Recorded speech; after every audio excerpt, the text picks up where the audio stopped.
Hello दोस्तों, आप सभी का स्वागत है हमारे यूट्यूब चैनल एसएससी कोचिंग पे। दोस्तों, हम लोग यह क्लास डेली शाम 7 बजे यह क्लास देख रहे हैं रेलवे ग्रुप डी 2025 के लिए, जो कि इसमें जीके जीएस और साइंस के प्रश्न हम लोग इसमें करते हैं। और यह प्रश्न मोस्ट इम्पॉर्टेंट प्रश्न है जो कि एग्जाम में पूछे गए प्रश्न है। तो चलिए हम लोग स्टार्ट करते हैं और यह क्लास मोस्ट इम्पॉर्टेंट है। देखिए, यह प्रश्न जो है वह सभी जो है प्रश्न एग्जाम में पूछे गए हैं, तो ऐसे ही प्रश्न हम लोग करेंगे। तो चलिए स्टार्ट करते हैं। आज का पहला प्रश्न देखिए, आज का पहला प्रश्न है पुष्कर मेला कहाँ लगता है। अगर पूछा जाए पुष्कर मेला आपसे कहाँ लगता है तो याद रखिएगा यह अजमेर में। कहाँ पे? अजमेर में लगता है। इसको एक मिनट थोड़ा सा कलर चेंज कर लेते हैं।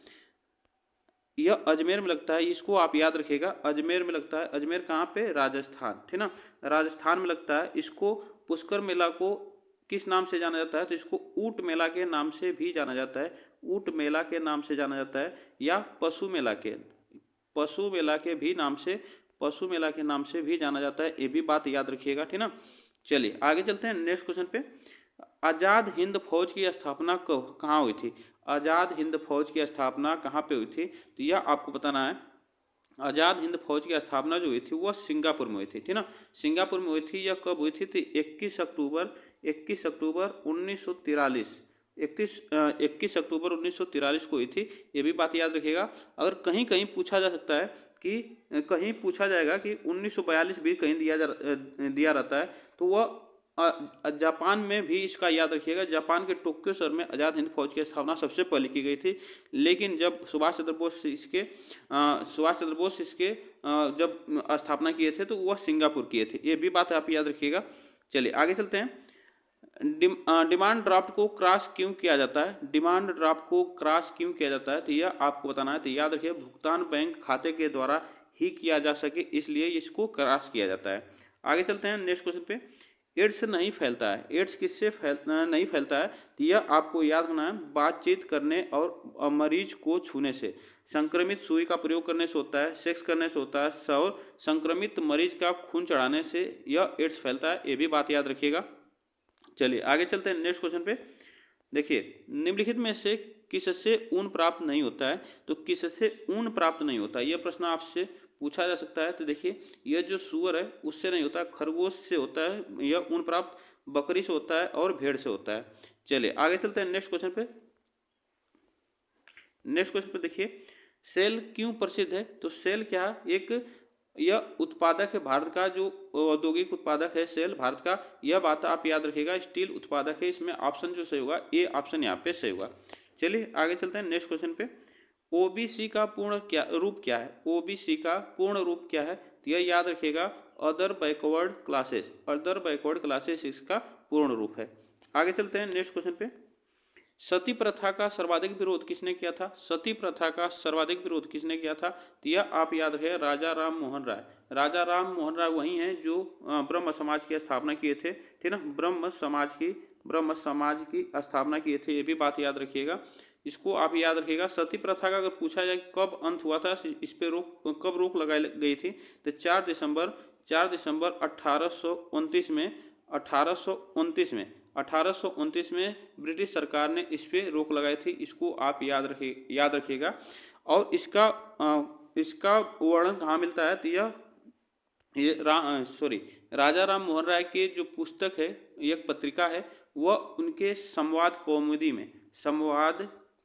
कौमुदी, ये भी आप याद है, कौमुदी में इसका उल्लेख है। इसको आप याद रखिएगा। चलिए आगे चलते हैं नेक्स्ट क्वेश्चन पे। अंतिम मुगल शासक कौन था? अंतिम मुगल शासक कौन था तो याद रखिएगा, बहादुर शाह जफर। बहादुर शाह जफर जो था अंतिम मुगल शासक था। अगर यहीं पे पूछा जाए मुगल शासक का पहला शासक कौन था तो वह था बाबर, ठीक ना, वह बाबर था। ठीक, चलिए आगे चलते हैं नेक्स्ट क्वेश्चन पे। गोधरा कांड किस लिए प्रसिद्ध है? गोधरा कांड यह आपको बताना है। गोधरा कांड के बारे में तो गोधरा कांड जो है यह रेलगाड़ी में लोगों को जलाए जाने के कारण यह प्रसिद्ध है, ठीक ना। यह जो कि कांड कब हुआ था तो यह 27 फरवरी जो है 2002 में यह कांड हुआ था, जो कि साबरमती ट्रेन में हुआ था। ये भी बात याद रखिएगा। और कहाँ पे हुआ था तो गुजरात में, ठीक ना, गुजरात में हुआ था साबरमती ट्रेन में। आगे चलते हैं नेक्स्ट क्वेश्चन पे। महाराष्ट्र जिले का लातूर पिछले दशक चर्चा में क्यों रहा था तो यह आपको बताना है। यह जब प्रश्न आया था उस समय का प्रश्न है, तो यह याद रखे भूकंप के कारण, ठीक ना। उस समय यह पूछा था, लातूर का पिछला दशक जो है भूकंप के कारण चर्चा में रहा था। आगे चलते हैं, श्वेत क्रांति किससे संबंधित है? श्वेत क्रांति का संबंध आपसे पूछा जा सकता है। तो देखिए श्वेत क्रांति का जो संबंध है दूध से संबंधित है श्वेत क्रांति। और इसके श्वेत क्रांति के जनक कौन है? तो वह वर्गीज कुरियन है, ठीक ना। वर्गीज कुरियन, यह भी बात याद रखिए, वर्गीज कुरियन है श्वेत क्रांति के जनक। अगर पूछा जाए पीली क्रांति किससे संबंधित है? तो सरसों से, तिलहन से।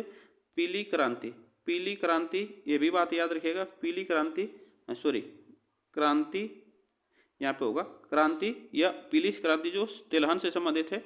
और सी क्रांतियाँ जो पूछी जाती हैं उसको भी आप याद रखिएगा। जैसे पूछी जाती है गुलाबी क्रांति, ठीक ना, गुलाबी क्रांति, तो यह गुलाबी क्रांति आप याद रखिए किससे संबंधित है? प्याज और झींगा, ठीक ना, प्याज और झींगा से संबंधित है। और पूछा जाए भूरी क्रांति जो है यह किससे? तो यह याद रखिएगा, यह उर्वरक या चमड़ा से और उर्वरक से संबंधित है। यहीं पे पूछा जाता है रजत क्रांति, तो रजत क्रांति अंडा से संबंधित है। गोल क्रांति याद रखिएगा, यह आलू से संबंधित है, ठीक ना, आलू से संबंधित है। लाल क्रांति पूछा जाएगा, तो लाल क्रांति याद रखिएगा मांस और टमाटर से संबंधित है। हरित क्रांति पूछा जाएगा, तो याद रखिएगा हरित क्रांति याद रखिएगा खाद्यान्न से यह संबंधित है। यह प्रश्न आप याद रखिएगा। चलिए आगे चलते हैं नेक्स्ट क्वेश्चन पे। भारत में हरित क्रांति के जनक कौन थे? तो हरित क्रांति के देखिए प्रश्न आ गया, हरित क्रांति के जनक थे एम.एस. स्वामीनाथन थे, ये भी आप याद रखिएगा। चलिए आगे चलते हैं नेक्स्ट क्वेश्चन पे। सार्स क्या है?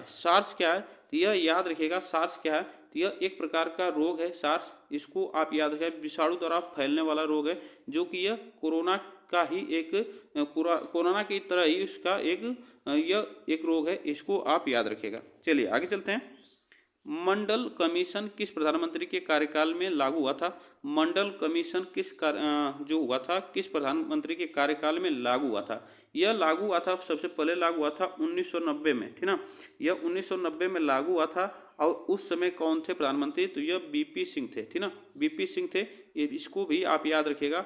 और मंडल कमीशन की स्थापना कब हुई थी? तो यह 1979 में हुई थी, 1979 में।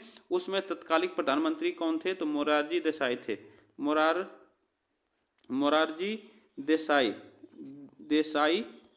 देसाई थे 1979 में। इसको आप याद रखिएगा, 1979 में इसकी स्थापना हुई थी और इसे लागू किया गया था 1990 में। चलिए आगे चलते हैं नेक्स्ट क्वेश्चन पे।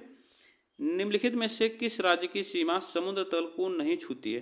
तो किस राज्य की सीमा इसमें से बताना है, वह समुद्र तल को नहीं छूती है? तो याद रखिएगा वो पंजाब। गुजरात की सीमा छूती है, तमिलनाडु की सीमा छूती है और मुंबई की सीमा छूती है। चलिए आगे चलते हैं नेक्स्ट क्वेश्चन पे। क्षेत्रफल की दृष्टि से भारत का स्थान कौन सा है? तो क्षेत्रफल की दृष्टि से पूछा जाएगा तो यह याद रखिएगा भारत का 7वां स्थान है।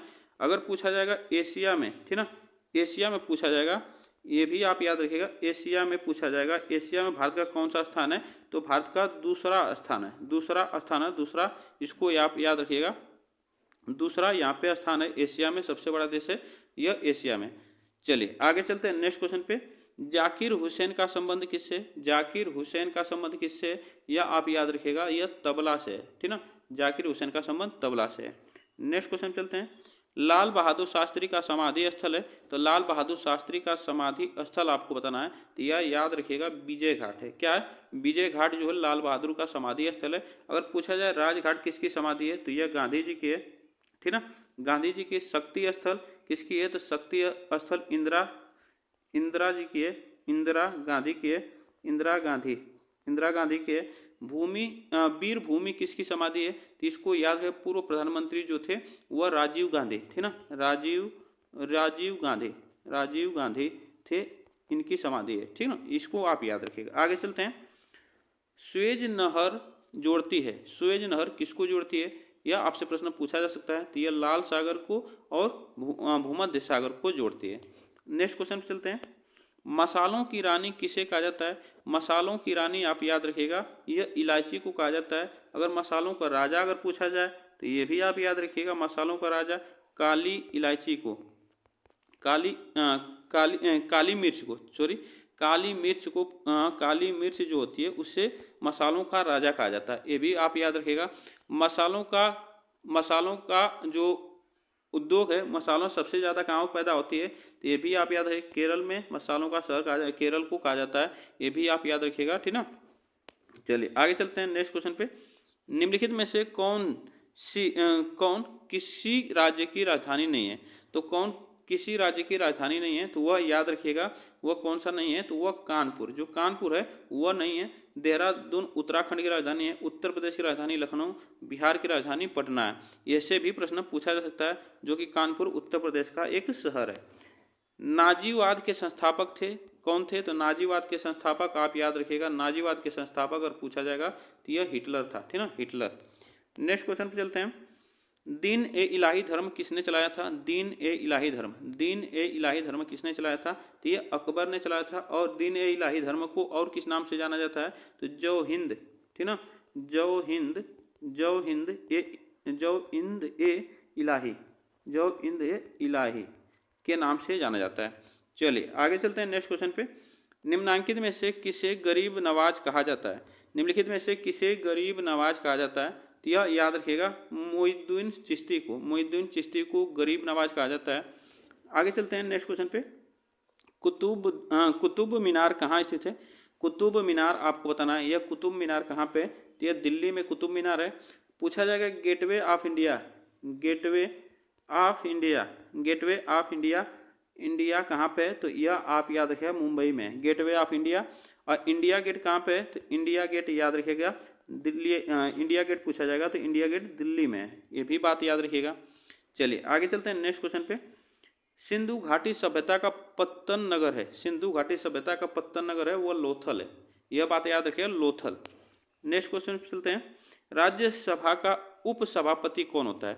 राज्यसभा का उपसभापति, देखिए ये उस समय का प्रश्न है, ठीक ना, यह प्रश्न आप याद है, उस समय के यह थे श्री हरिवंश, ठीक ना, इसको आप याद है। यहाँ पे उपसभापति बहुत से लोग हैं, इसको आप याद रखिएगा। अगर पूछा जाए कि सभापति अगर पूछा जाएगा तो सभापति आप याद रखिएगा, उप राज्यसभा का सभापति कौन है? तो वो भी आप याद रखिएगा,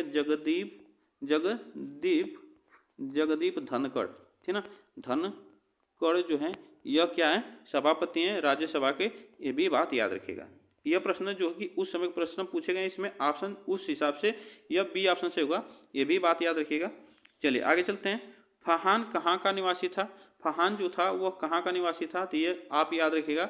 अगर पूछा जाए कि फहान किसके शासन में आया था, तो यह याद रखिएगा, चंद्रगुप्त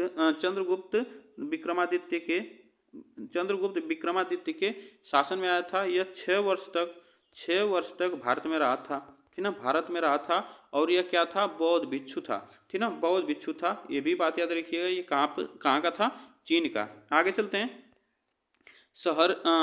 सहरिया जनजाति पाई जाती है, तो सहरिया जनजाति कहाँ पे पाई जाती है यह आपको बताना है। सहरिया जनजाति यह राजस्थान में पाई जाती है। कहाँ पे? राजस्थान में। नेक्स्ट क्वेश्चन चलते हैं। मानचित्र में पर्वत और पहाड़ को दर्शाया जाता है, मानचित्र में पर्वत और पहाड़ को दर्शाया जाता है, तो यह लाल रंग से दर्शाया जाता है, पर्वत में और पहाड़ को लाल रंग से दर्शाया जाता है। नेक्स्ट क्वेश्चन पे, सिल्क का सबसे बड़ा उत्पादक देश कौन सा है? उत्पादक देश कौन सा है? तो वह सिल्क का सबसे बड़ा जो उत्पादक देश है वह याद रखिएगा चीन है, ठीक ना, सबसे बड़ा उत्पादक देश चीन है। आगे चलते हैं। कारगिल युद्ध के समय पाकिस्तान का प्रधानमंत्री कौन थे? तो कारगिल युद्ध के समय पाकिस्तान का प्रधानमंत्री कौन था? तो वह नवाज शरीफ था। अगर भारत का पूछा जाए तो भारत का याद रखिएगा अटल बिहारी वाजपेयी थे, ठीक ना, अटल बिहारी वाजपेयी थे। ये भी आप याद रखिएगा, उस समय जब कारगिल युद्ध हुआ था तो भारत के प्रधानमंत्री थे। आगे चलते हैं। जंप बॉल शब्द निम्नलिखित में से किससे संबंधित है? तो यह याद रखिएगा, जंप बॉल संबंधित है किससे? तो यह बास्केटबॉल से। किससे? बास्केटबॉल से। यह प्रश्न आपसे पूछा जा सकता है, तो इसको आप याद रखिएगा। चलिए आगे चलते हैं नेक्स्ट क्वेश्चन पे। एक मिनट, चलिए आगे चलते हैं नेक्स्ट क्वेश्चन पे। देखिए भारतीय राष्ट्रीय कांग्रेस का गठन किस वर्ष हुआ था? तो भारतीय राष्ट्रीय कांग्रेस का गठन हुआ था, यह आपको बताना है। तो इसमें आप याद रखिएगा, मोस्ट इंपॉर्टेंट प्रश्न है जो कि यह सभी एग्जाम में पूछा जाता है। तो यह 1885 में हुआ था। अगर डेट सहित पूछा जाए तो 8 दिसंबर, सॉरी, यह 28 दिसंबर 1885, यह बातें आप याद रखिएगा। 1885। और उसमें अध्यक्ष कौन थे? तो अध्यक्ष अगर पूछा जाएगा तो ये भी आप याद रखिएगा, बोमेश चंद्र बनर्जी। और महासचिव अगर पूछा जाए तो ए ओ ह्यूम ने यह थे, ये भी बात याद रखिएगा। चलिए आगे चलते हैं नेक्स्ट क्वेश्चन पे। निम्नलिखित में से कौन सी आकृति भूमिगत जल से बनी है? कौन सी आकृति जो है भूमिगत जल से बनी है? यह याद रखिएगा, कास्ट्रीवीडो जो है आकृति भूमिगत जल से बनी है। आगे चलते हैं नेक्स्ट क्वेश्चन पे। ऊंट गाड़ी में कितने ऊंट होते हैं? ऊंट गाड़ी में कितने ऊंट होते हैं? तो यह एक ऊंट होता है सिर्फ, इसको आप याद रखिएगा।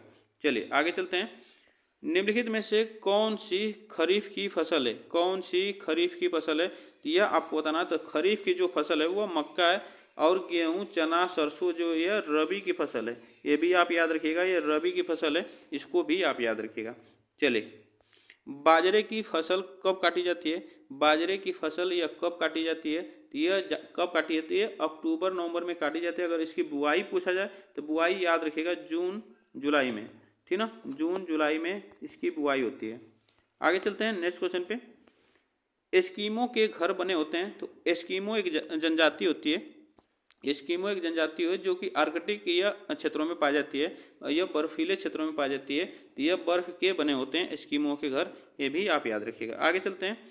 दिल्ली से पहले भारत की राजधानी थी। दिल्ली से पहले भारत की राजधानी कहाँ थी? तो इसको आपको बताना है। तो दिल्ली से पहले जो भारत की राजधानी थी वह कोलकाता थी, जो कि 1857 में यह कोलकाता थी।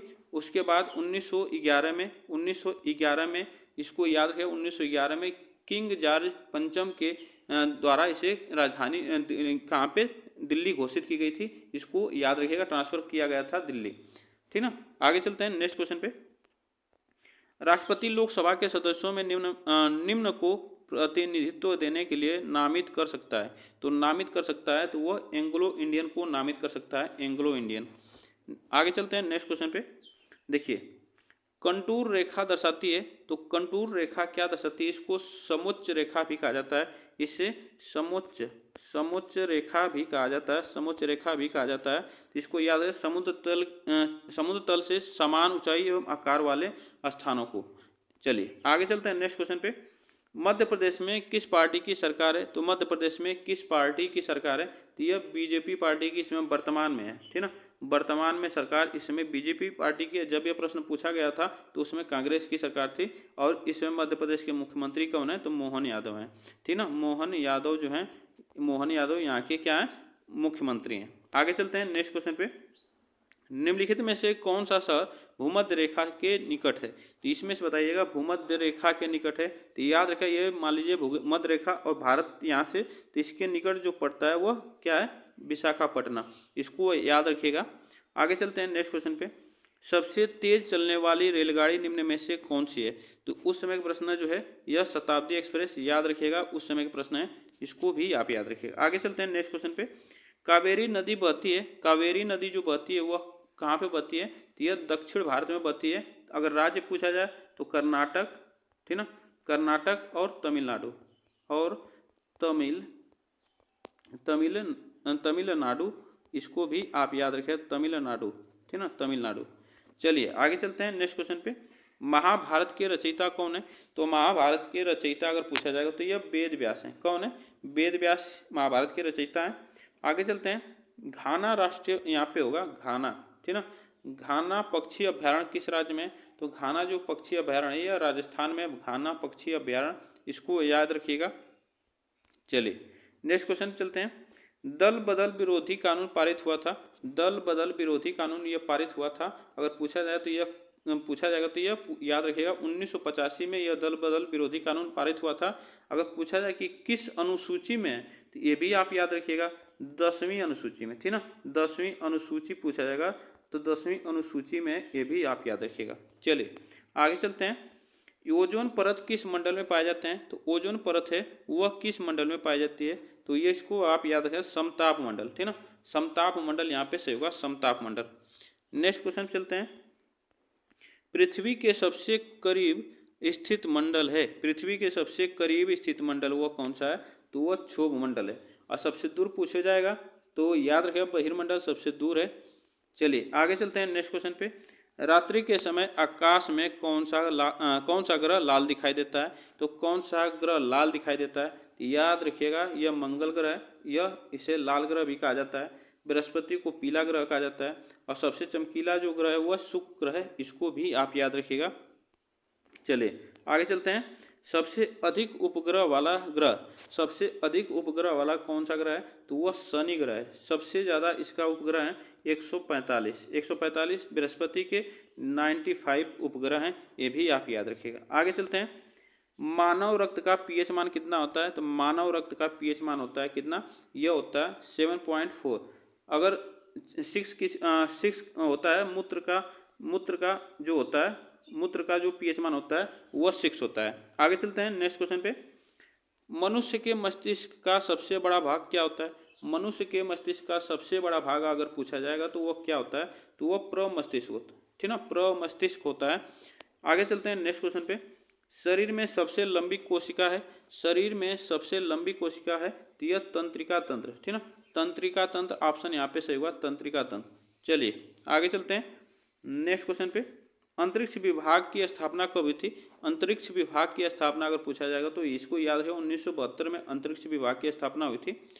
चलिए नेक्स्ट क्वेश्चन पे चलते हैं। CaCO3 में कार्बन का प्रतिशत है, तो कार्बन का प्रतिशत अगर पूछा जाएगा तो कितना है, तो ये याद रखिएगा यह 12 है, इसको याद रखिएगा। इसका पूरा नाम अगर पूछा जाएगा तो कैल्शियम कार्बोनेट, कैल्शियम कार्बोनेट है, कैल्शियम कार्बोनेट।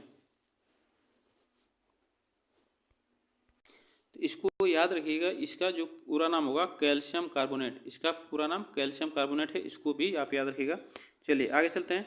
मीथेन का रासायनिक सूत्र है, मीथेन का रासायनिक सूत्र अगर पूछा जाएगा तो इसको आपको बताना है। मीथेन का रासायनिक सूत्र होता है CH4, क्या होता है, CH4 इसका रासायनिक सूत्र है। C2H6 जो होता है वह इथेन होता है, इथेन, इसको याद है C2H6 इथेन होता है। अगर C2H2 पूछा जाएगा तो इसको एथाइन या एसीटिलीन कहा जाता है, ठीक ना, एथाइन या एसीटिलीन इससे कहा जाता है। और C2H4 जो होता है वो क्या होता है, C2H4 को एथिलीन कहा जाता है, इसको याद रखिएगा एथिलीन इसे कहा जाता है। और या तो इसे पॉली एथिलीन कहा जाता है, एथिलीन या पॉली एथिलीन इसको कहा जाता है। चलिए आगे चलते हैं नेक्स्ट क्वेश्चन पे।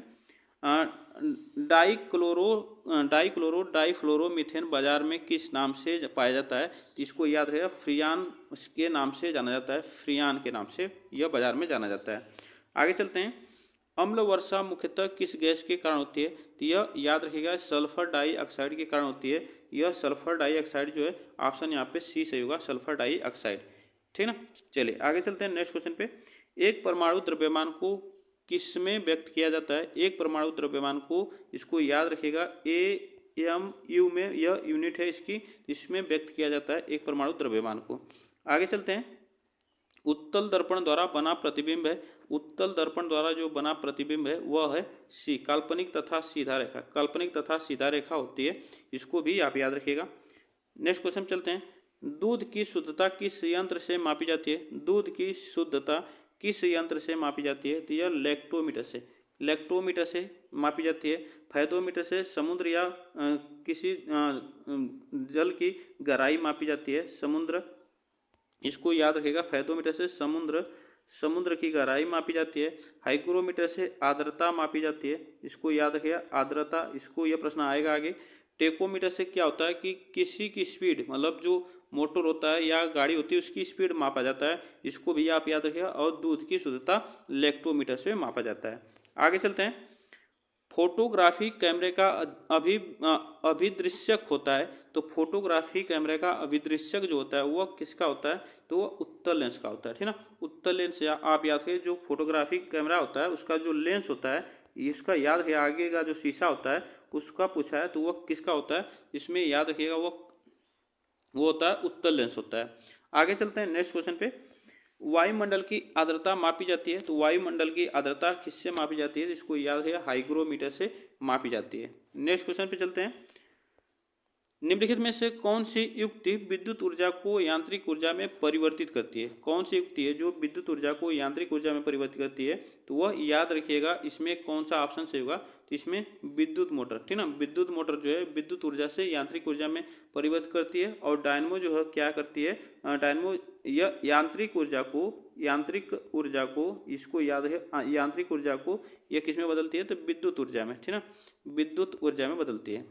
चलिए आगे चलते हैं नेक्स्ट क्वेश्चन पे। टेलीफोन लाइन में प्रवाहित ऊर्जा है, तो टेलीफोन में जो प्रवाहित ऊर्जा होती है वह कौन सी होती है, इसको याद है, वो विद्युत ऊर्जा होती है। कैसी होती है, विद्युत ऊर्जा होती है। चलिए आगे चलते हैं नेक्स्ट क्वेश्चन पे। कोशिका सिद्धांत का प्रतिपादन किसने दिया था, कोशिका सिद्धांत का प्रतिपादन आपको बताना है, तो यह किसने दिया था, तो स्लाइडेन एवं स्वान ने दिया था। स्लाइडेन एवं स्वान ने कोशिका सिद्धांत का प्रतिपादन किया था, ये भी बात याद रखिएगा। तो आज के लिए बस हम लोग इतने ही प्रश्न करेंगे। आप लोग बताइएगा ये प्रश्न कैसे लगे। वीडियो को एक बार लाइक शेयर जरूर कर दीजिएगा, चैनल को सब्सक्राइब कर लीजिए, जिससे कि आपको डेली का यहाँ पे क्लास यह मिलती रहेगी। तब तक के लिए थैंक यू सो मच।